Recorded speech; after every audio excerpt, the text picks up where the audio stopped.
नमस्कार, स्वागत है आपका हमारा उत्तराखंड में और मैं हूं आपके साथ दुर्गेश पांडे। प्रदेश के मुख्यमंत्री पुष्कर सिंह धामी ने पूर्व मुख्यमंत्री और महाराष्ट्र के पूर्व राज्यपाल भगत सिंह कोश्यारी से उनके डिफेंस कॉलोनी स्थित आवास में भेंट की। मुख्यमंत्री ने कोश्यारी के साथ राज्य के विकास से संबंधित विभिन्न समसामयिक विषयों पर भी चर्चा की।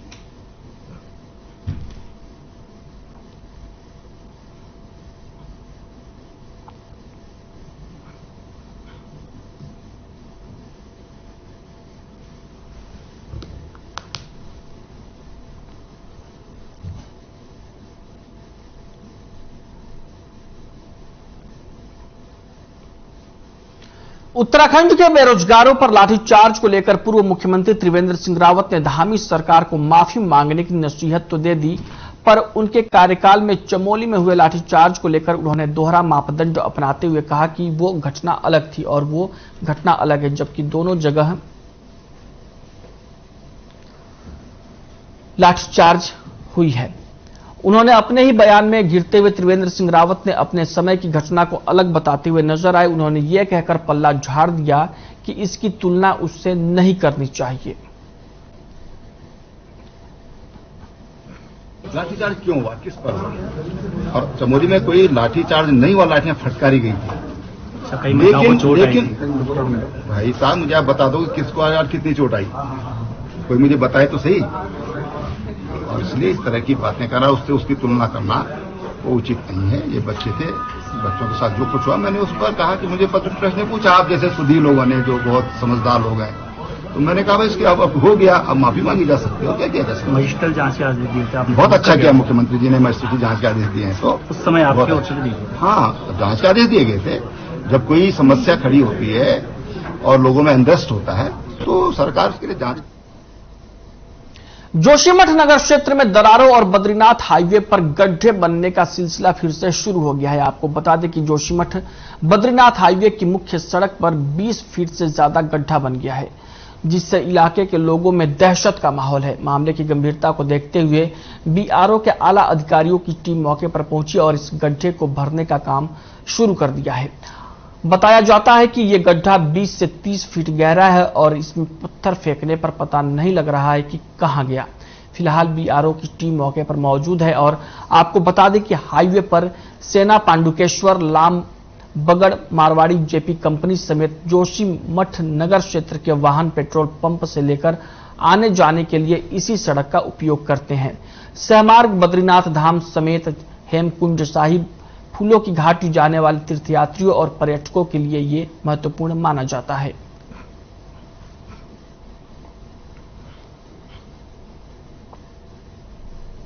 इसका संज्ञान लिया है कि मेरे घूमने निकले थे तब देखा हमने कि ये कम से कम 25-30 फुट गड्ढा बन चुका है रोड में। और रोड में सीधा नहीं है, ऐसे जो रोड का जो स्पेस है ऐसे में अंदर को ये बना हुआ है ना। तो बहुत बड़ी मतलब कोई घटना को अंजाम दे सकता है। और इसमें पहले अभी कम से कम 4-5 या 6 महीना पहले गिरिफ ने इसमें कम से कम 2 गाड़ियां इसमें पत्थर भरा, लेकिन पता नहीं वो पत्थर कहाँ गए और फिर से दोबारा इस गड्ढे ने वापस अपना ये रूप ले लिया। आपको मैं धन्यवाद देता हूं जो कि आप लोग यहाँ पर आकर के हमारी समस्या जो हमारी थी वो आपने देखा। और आप देख सकते हैं कि यहाँ पे कई लोग जो ये पत्थर चारों तरफ से लगाए हैं, कुछ भी यहाँ पे नुकसान हो सकता है। यहाँ पे फौज की गाड़ी रात को चलती है, यहाँ पे लोग मोटरसाइकिल में चल सकते। ये मोड़ पर है, मोड़ पर अगर दिखाई नहीं देगा तो गाड़ी यहाँ पे कुछ भी नुकसान हो सकता है। आप देख सकते हैं इतना बड़ा खड्डा, 20 फीट 30 फीट खड्डा लग रहा है ऐसा है। अगर यहाँ पे कोई गाड़ियां अगर इसमें टूट जाता है तो किसी को पता भी नहीं चलेगा इसके अंदर कौन है। रामकृष्ण मिशन आश्रम में स्वामी राम अनुज की ओर से 9 दिवसीय रामकथा का आज समापन कार्यक्रम आयोजित किया गया। कार्यक्रम में हंस फाउंडेशन की प्रमुख मंगला माता, ऋषिकेश परमार्थ आश्रम के प्रमुख चिदानंद मुनि, महामंडलेश्वर ललितानंद गिरीश स्वामी, विश्वेश्वरानंद स्वामी, दया आदि पानंद समेत कई गणमान्य लोग शामिल हुए। 9 दिन चली रामकथा में देश के कोने कोने से श्रद्धालु आए और राम के चरित्र के बारे में विस्तार से स्वामी राम अनुज ने समझाया। हंस फाउंडेशन की प्रमुख मंगला माता का कहना है कि कथा आत्म शांति देती है और राम कथा में पहुंचे भक्त काफी मंत्रमुग्ध नजर आए। कथा के माध्यम से लोगों के विचार बदलते हैं और वो अपने जीवन के माध्यम से समझते हैं। ऐसे कार्यक्रम आयोजित होते रहेंगे तो इससे समाज में एक जागृति आएगी।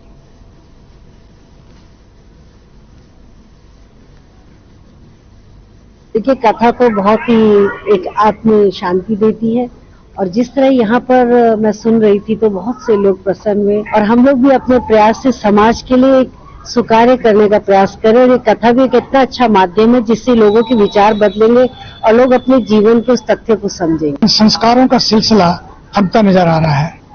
संस्कारों को जीवन में लाने के लिए कथाएं सबसे बड़ा माध्यम है। इसलिए मैं बार बार कहता हूं, बच्चों को कार दो कि ना दो, लेकिन संस्कार जरूर दो। इसलिए संस्कार है तो परिवार है, संस्कार है तो प्यार है। संस्कार नहीं होंगे तो सब कुछ होगा, जीवन ऐसा बन जाएगा। बैंक तो होंगे लेकिन उसमें पैसा ना हो तो बैंक किस काम का, नदी हो उसमें पानी ना हो तो नदी किस काम की। हरिद्वार के जिलाधिकारी के निर्देश पर शंकराचार्य चौक पर गंगा किनारे खाली पड़े स्थान को हरिद्वार रुड़की विकास प्राधिकरण ने पार्क के रूप में विकसित किया है। डीएम विनय शंकर पांडेय ने शंकराचार्य चौक का निरीक्षण किया और बहुत ही कम समय में पार्क विकसित करने पर हरिद्वार रुड़की विकास प्राधिकरण की कार्यशैली की सराहना की। आपको बता दें कि हरिद्वार के मुख्य चौराहों में से एक शंकराचार्य चौक के पास गंगा किनारे खाली स्थान पड़ा था। हाईवे किनारे इस स्थान पर दुर्घटनाएं होने की संभावनाएं बन रही थी। 5 दिन पहले डीएम विनय शंकर पांडेय ने निरीक्षण के दौरान इस एरिया को पार्क के रूप में विकसित करने के निर्देश अधिकारियों को दिए। डीएम के निर्देश पर हरिद्वार रुड़की विकास प्राधिकरण के अधिकारियों ने तेजी से काम किया और 5 दिन में ही उस स्थान को पार्क का रूप दे दिया गया।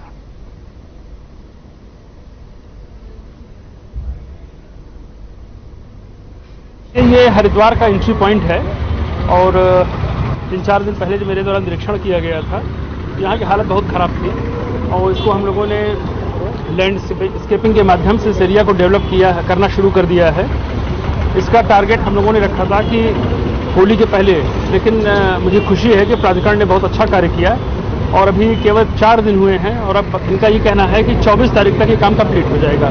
तो निसंदेह ये बड़ा ही एक सुखद अनुभव रहा और कम से कम जो लोग दूर दराज से हरिद्वार में आते हैं, एंट्री पॉइंट पर आते हैं, तो उन्हें भी एक अच्छा एहसास होगा देखकर कि हरिद्वार में का एंट्री पॉइंट इतना खूबसूरत बन गया है। खबर हरिद्वार से, जहां कोतवाली रानीपुर क्षेत्र में एक युवक मकान की 4थी मंजिल पर चढ़ गया और लगातार नीचे कूदने की धमकी देने लगा। मामले की जानकारी मिलते ही वरिष्ठ उप निरीक्षक आनंद मेहरा टीम के साथ मौके पर पहुंचे और युवक को समझा बुझाकर उसे नीचे उतरवाया।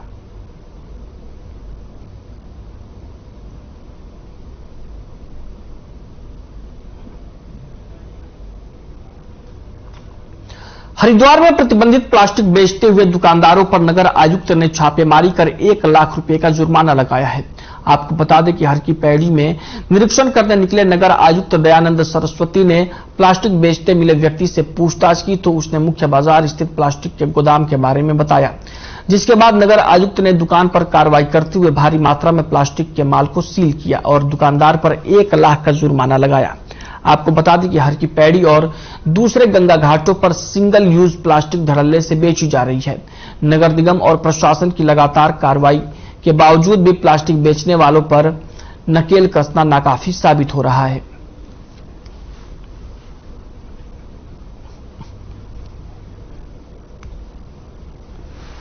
मैं जब आज इंस्पेक्शन कर रहा था तो मुझे कुछ इंडिविजुअल छोटे छोटे कुछ लोग प्लास्टिक बेचते हुए दिखाई दिए, तो मैंने पकड़ा, उनसे पूछा कहाँ से लेके आते, तो उन्होंने मुझे उनको लेके यहाँ पर आया तो इनकी दुकान पे मुझे करीबन 2 कट्टे बड़े प्लास्टिक दिखाई दिया। तो फिर मुझे पता चला कि इनके पास पीछे गोदाम भी है, तो अनुसार कार्रवाई की जा रही है।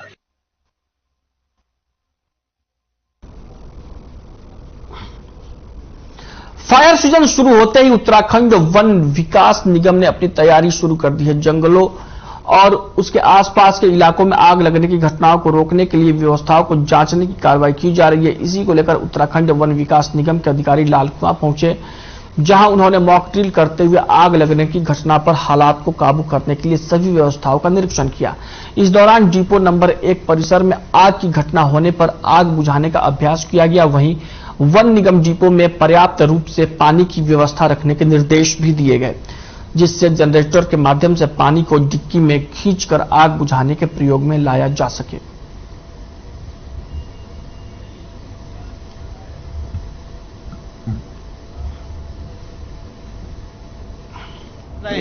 अभी जो है हम उसके बाद जो है अलग से जो फायर टीम है उसको भी बुला रहे हैं, फायर ब्रिगेड वगैरह जितने भी हैं उनको बुलाएंगे। सेंचुरी पेपर मिल है, स्टार पेपर मिल, मतलब जितने भी जो हमारे पेपर मिल वगैरह हैं उनको भी, इंडियन ऑयल वाले हैं उनको भी सबको बुलाएंगे। संपूर्ण तैयारियां हैं हमने, जो भी मतलब फायर सीजन से संबंधित जो भी हमारे पास वो होता है वो सब हमारा सिस्टम दुरुस्त करा।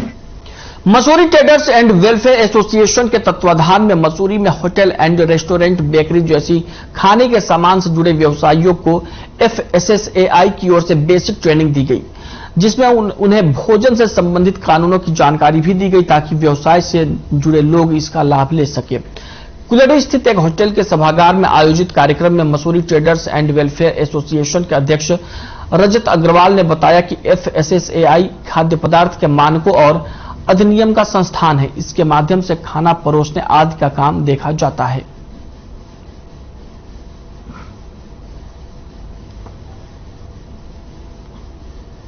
करीबन 5 राज्यों में मैं ट्रेनिंग दे रहा हूं इस समय, और FSSAI जो है food safety standard authority of India के साथ हम लोग ट्रेनिंग पार्टनर भी हैं। और क्योंकि एक मैंडेटरी हो गया है, हर एक जो भी खाद्य व्यवसाय से जुड़े हुए हैं, जो भी एबीओज हैं, फूड बिजनेस ऑपरेटर्स जितने भी हैं, चाहे वो मिल्क प्रोडक्ट का, बेकरी का है, होटल है, रेस्टोरेंट, ढाबा, सभी के लिए ये ट्रेनिंग मैंडेटरी हो गई। कि FSSAI जो एक भारत की अग्रणी संस्था है जो कि खाद्य पदार्थ के मानकों का ध्यान रखती है, एक अधिनियम है जो खाद्य पदार्थों के अंतर्गत आने वाले समस्त व्यापारीगण का, नागरिकों की सुरक्षा की बात करती है और किस प्रकार से खाना परोसा जाए, बनाया जाए और उसे किस प्रकार से सुरक्षा के माध्यम से नागरिकों तक पहुंचाया जाए, इसके लिए एक अग्रिम संस्था ये भारत की FSSAI है। इसके अंतर्गत फास्ट ट्रैक ट्रेनिंग आज हमारी मसूरी में 1 दिवसीय की जा रही है। हरिद्वार विकास प्राधिकरण ने एक बार फिर सुमन नगर और अन्य की रोशनाबाद क्षेत्र में अवैध कॉलोनियों पर कार्रवाई करते हुए 5 कॉलोनियों को सील कर दिया है। आपको बता दें कि इन कॉलोनियों में बिना अनुमति के ही बनाकर यहां प्लॉट बेचे जाते थे, जिसकी जानकारी मिलते ही सभी को सील कर दिया गया। सीज होने से यहां प्लॉट खरीदने वालों को बड़ा नुकसान हुआ है, क्योंकि अब इनके प्लॉट का नक्शा पास नहीं किया जा सकेगा। साथ ही कोई निर्माण करने पर भी मनाही होगी। सील की गई कॉलोनियों में निर्माण करने पर मुकदमा दर्ज करने के निर्देश HRDA की ओर से दे दिए गए हैं। वहीं अब तक सुमन नगर, आने की, हेत्तमपुर सहित पूरे हरिद्वार में अब तक लगभग 150 से ज्यादा कॉलोनियां HRDA ने सील की है। हालांकि इन कॉलोनियों का समाधान निकालने के लिए एक कमेटी बनाई गई है। अनुमान लगाया जा रहा है कि सील की गई इन कॉलोनियों की कंपाउंडिंग के तहत सभी पर भारी जुर्माना लगाया जा सकता है।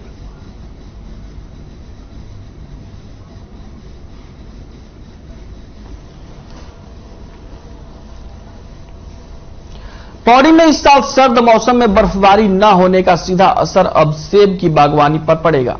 उद्यान विभाग की माने तो बर्फ न पड़ने से फलों को नमी न मिलने से हाई चिलिंग वैरायटी के सेब की पैदावार आने वाले समय में बेस्वाद होगी, जिससे हाई चिलिंग वैरायटी के सेब की बागवानी कर रहे काश्तकारों की दिक्कतें अब बढ़ सकती हैं। दरअसल जिले के थलीसैंण समेत अन्य सर्द इलाकों में हाई चिलिंग वैरायटी के सेब की बागवानी अधिक की जाती है, लेकिन इस साल बर्फ न पड़ने से फलों को वो मौसम नहीं मिल पाया जिसकी जरूरत थी। ऐसे में फलों की पैदावार तो होगी लेकिन फल बेस्वाद हो जाएंगे।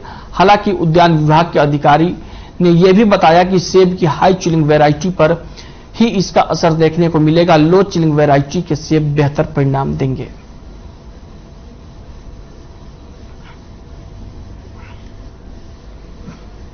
बारिश जो हुई है ये तो बहुत अच्छी हो गई, लेकिन बर्फबारी कम होने से ये होता है कि जो हमारी हाई चिलिंग वैरायटी है सेब की, वो प्रजातियां जो 800 से 1000 घंटा जिनकी चिलिंग रिक्वायरमेंट होती है, तो वो चिलिंग रिक्वायरमेंट कम हो जाएगी और उसकी वजह से उनके फलों की गुणवत्ता पर, फूल पर तो ज्यादा प्रभाव नहीं पड़ता लेकिन उनकी गुणवत्ता पर प्रभाव पड़ता। फूल आएगा, फल आएगा, सब कुछ होगा, लेकिन वो टेस्ट और फ्लेवर नहीं आएगा। लेकिन जो लो चिलिंग वैरायटीज हैं, जैसे कि उसमें एक जीरो माइन वैरायटी और भी कुछ वैरायटीज हैं, उनके ऊपर कोई फर्क नहीं पड़े। उत्तराखंड में भर्ती परीक्षाओं की सीबीआई जांच की मांग को लेकर विपक्ष और बेरोजगार संघ लगातार सरकार पर दबाव बना रहा है, जिस पर मुख्यमंत्री पुष्कर सिंह धामी ने कहा कि जो लोग सीबीआई जांच की बात कर रहे हैं उनका एक ही मकसद है कि भर्ती प्रक्रिया ना हो, जबकि पहले से ही उच्च न्यायालय जो जांच हो रही है उसे सही दिशा में बता चुका है। साथ ही 60 से ज्यादा लोग जेल भी जा चुके हैं। जबकि इसमें माननीय उच्च न्यायालय का पहले ही निर्णय आ गया है, इसमें 60 लोग जेलों में जा चुके हैं कि भर्ती प्रक्रिया, न्यायालय ने भी माना है कि इसमें जो जांच हो रही है वो जांच सही दिशा में चल रही है। इसलिए हम उन लोगों के हथकंडों में नहीं आने वाले हैं जो लोग भर्ती नहीं होना चाहते। नौजवान युवाओं के साथ पूरी तरह से मैं कहूं कि एक तरह से उनके साथ वो अपराध कर रहे हैं, उनको भड़काने का काम कर रहे हैं, उनको बरगलाने का काम। प्रदेश के पूर्व मुख्यमंत्री त्रिवेंद्र सिंह रावत आज अल्मोड़ा पहुंचे, जहां बीजेपी कार्यकर्ताओं ने उनका स्वागत किया। यहां पहुंचने पर उन्होंने अपने कार्यकाल की योजनाओं का निरीक्षण किया। साथ ही उन्होंने लोगों से योजनाओं के बारे में जानकारी ली। प्राधिकरण को लेकर उन्होंने कहा कि पहाड़ों के लिए इस प्रकार की योजना बहुत ही आवश्यक है, जिस पर पहाड़ों में लगातार आपदा आती रहती है, उसको लेकर यहां की भूगर्भीय जांच आवश्यक है।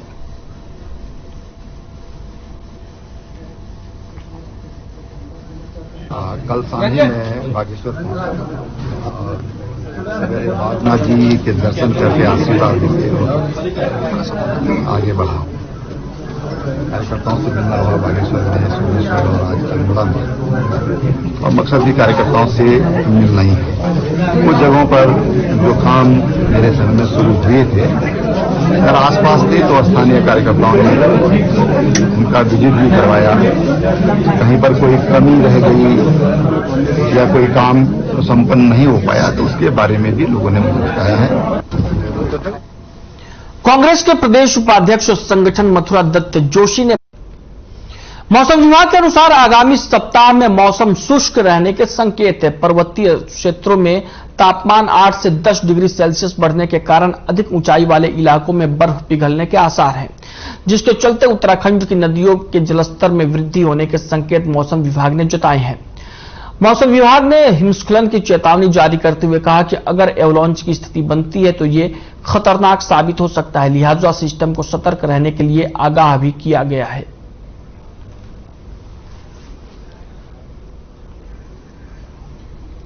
आज के लिए बोला गया था कि क्योंकि तापमान जो पहाड़ों में बहुत तेजी से बढ़े थे और इसका 3-4 दिन कंटिन्यूअसली इसी तरह बोला था कि वो रहेंगे, तो उसी चीज को देखते हुए कि जब तापमान में एकदम सडन चेंजेज है, बहुत ज्यादा वृद्धि है, तो इस तरह की संभावना बिल्कुल बनती है। और ये जो चीज है ये आज भी रखा गया है और इसके लिए संभावना के लिए, और ये कल तक भी मैं रखूंगा इस चीज को जो है। उसके बाद जैसे मैंने बोला कि तापमान कम होने से थोड़े शुरू हो जाएंगे, तो उस कारण से एवलांच का जो पॉसिबिलिटी है वो कम हो जाएगी। तो मैं कहूंगा आज और कल में जो एवलांच के लिए उसकी संभावना अभी भी, मैं कहूंगा कि जो उत्तरकाशी है, चमोली या पिथौरागढ़, बागेश्वर जो डिस्ट्रिक्ट है, तो इनमें ये संभावना बिल्कुल है अभी भी, क्योंकि तापमान इस समय जो है, जैसे मैंने बोला कि पीक जो है आज देखने को मिलना चाहिए। उत्तराखंड कांग्रेस में एआईसीसी की सूची जारी होते ही घमासान शुरू हो गया। सूची में कई वरिष्ठ नेताओं के नाम गायब हैं, तो कुछ ऐसे नाम शामिल किए गए हैं जिनका यहां से कोई सरोकार नहीं है। पूर्व प्रदेश कांग्रेस अध्यक्ष प्रीतम सिंह ने प्रदेश प्रभारी देवेंद्र यादव के खिलाफ मोर्चा खोलते हुए उन्हें जिम्मेदार बताया है। प्रीतम के अनुसार प्रभारी ऐसा करके उत्तराखंड में कांग्रेस को कमजोर करने का काम कर रहे हैं। उधर सूची में उत्तरकाशी और चंपावत जिला पूरी तरीके से नदारद है। दोनों जिलों के किसी भी नेता को सूची में स्थान नहीं दिया गया है। एआईसीसी की सूची में उत्तराखंड कांग्रेस के कई दिग्गज जगह नहीं बना पाए हैं। पहले से ही खेमों में बची कांग्रेस में इस सूची के जारी होने के बाद अंदरूनी कलह और गहरा सकती है। ये कह रहा हूं, तो उत्तरकाशी और चंपावत 2 जनपद ऐसे हैं जिन दोनों ही जनपदों में किसी को भी आईसीसी मेंबर नहीं बनाया। क्या प्रभारी के इस कृत्य से प्रदेश में कांग्रेस मजबूत हो पाएगी? हम राष्ट्रीय नेतृत्व से भी कहेंगे, मेरे तमाम जो है साथियों से बात हुई, सब लोगों ने कहा कि हम राष्ट्रीय नेतृत्व से भी बात करेंगे।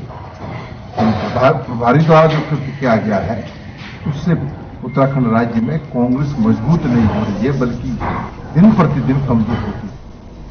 अल्मोड़ा में फायर सीजन के बीच वन सरपंचों ने बड़ा ऐलान कर दिया है। सरपंचों ने फायर सीजन में वन विभाग का सहयोग करने से मना कर दिया है, जिससे वन विभाग को जंगलों में आग की घटनाओं से निपटने में बड़ी मुश्किलों का सामना करना पड़ सकता है। आपको बता दें कि अल्मोड़ा जिले में 2100 से ज्यादा वन पंचायतें हैं। वर्तमान में शासन ने अल्मोड़ा की सभी वन पंचायतों ने लिसा दोहन और सूखे गिरे पेड़ों की नीलामी पर रोक लगाई है। जिससे वन सरपंच नाराज हैं और वन सरपंच संगठन का कहना है कि इस निर्णय से वन पंचायतों को आर्थिक नुकसान हो रहा है। साथ ही जो पेड़ सूख गए हैं या फिर वो गिर गए हैं वो जंगलों की आग से नष्ट हो सकते हैं। इसको लेकर उन्होंने रोक हटाने की मांग की है।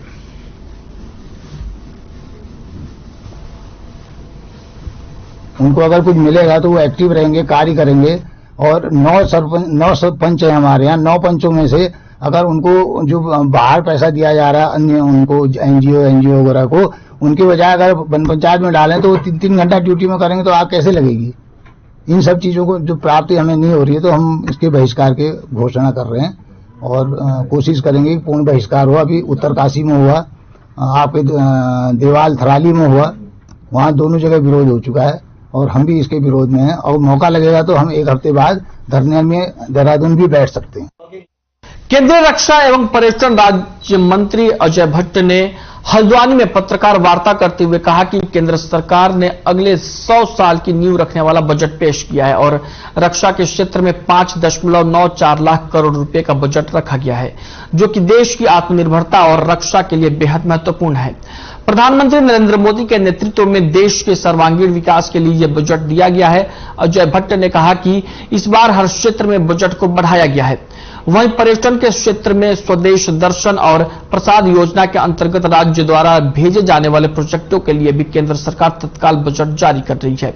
ऐसे ही कई अन्य योजनाएं भी जल्द संचालित की जाएंगी। उन्होंने कहा कि लोकल उत्पादों को आज अंतर्राष्ट्रीय मार्केट मिल रही है। इसके अलावा देश में जल्द ही 740 एकल विद्यालय भी खोले जाएंगे।